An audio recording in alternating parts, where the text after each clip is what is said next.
L'exigence de reddition des comptes a été étendue aux nombreux chantiers payés non achevés, les hôpitaux, les écoles et universités en construction, les maisons de la jeunesse, et j'en passe. Aux soupçons de corruption, de surfacturation et de détournement de fonds dans des projets et sociétés d'État. Toujours dans ce registre, il a été procédé à l'audit des ressources humaines, trouvées sur place par les différents ministres à leur prise de fonction pour traquer tous les recrutements indus sous la forme de personnel contractuel. Pour donner une idée de l'ampleur des pratiques du régime précédent, le ministère en charge de la fonction publique a recensé environ 29 000 contractuels recrutés en marge de la réglementation en vigueur. De même, pour marquer une rupture nette dans le sens de la bonne gouvernance, le président de la République, le Premier ministre et l'ensemble des membres du gouvernement ont procédé à la déclaration de leur patrimoine dans les délais fixés. Enfin, de graves scandales ont été décelés dans la gestion foncière, qu'il s'agisse de l'occupation du domaine public maritime ou de l'accaparement de terres sans commune mesure par des privés et des sociétés civiles immobilières écrans, au niveau des lotissements des zones foncières, effectués notamment à Dakar, à Thiès, en particulier à Mbourkat. De manière plus grave et répréhensible, il est à noter de la prévarication et de la privatisation du patrimoine foncier et bâti de l'État. Pour rester dans ce registre de la bonne gouvernance, je voudrais également évoquer les avancées majeures enregistrées dans l'administration de la justice, dont le fonctionnement a été notablement instrumentalisé par le régime sortant.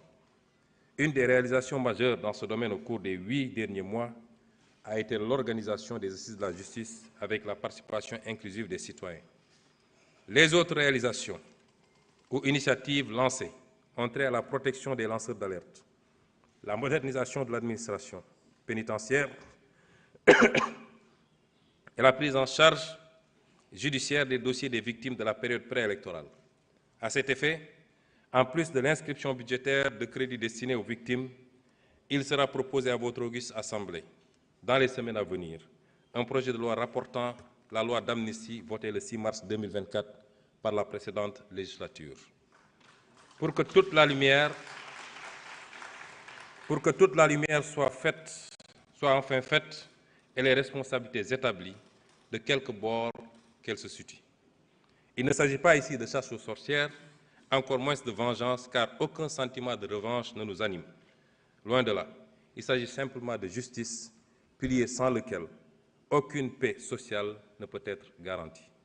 Monsieur le Président de l'Assemblée nationale, honorables députés, la vision d'un Sénégal souverain a été prise en charge dès la formation du gouvernement, avec notamment l'exigence de défendre en tout premier lieu les intérêts du Sénégal et de ne plus jamais nous laisser dicter notre conduite dans la gestion des affaires publiques et la défense du citoyen sénégalais.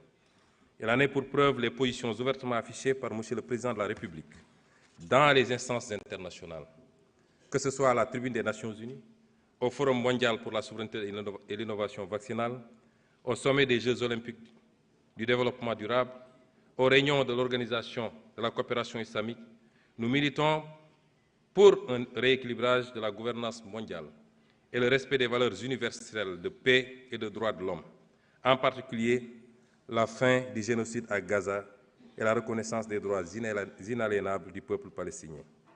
Au demeurant, au plan interne, la célébration du 80e anniversaire du massacre des tirailleurs sénégalais à Thiaroye, le 1er décembre 1944, a été l'occasion d'affirmer notre exigence de souveraineté dans le rétablissement des faits, tronqués, maquillés et cachés depuis 80 ans.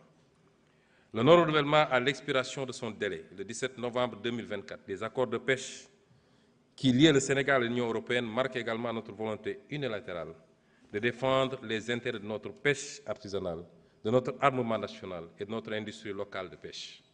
Concernant la souveraineté monétaire de l'Union monétaire ouest-africaine, notre gouvernement a eu des échanges avec la BCEAO sur l'état et les perspectives de mise en œuvre de la réforme du franc CFA.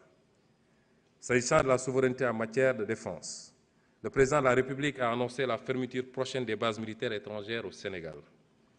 De toutes les bases militaires au Sénégal. Enfin, pour ce qui est de la politique étrangère du Sénégal, de nouvelles bases ont été jetées, à savoir le retour à l'orthodoxie dans la représentation diplomatique sénégalaise à l'étranger, avec l'accréditation de diplomates de carrière ainsi que le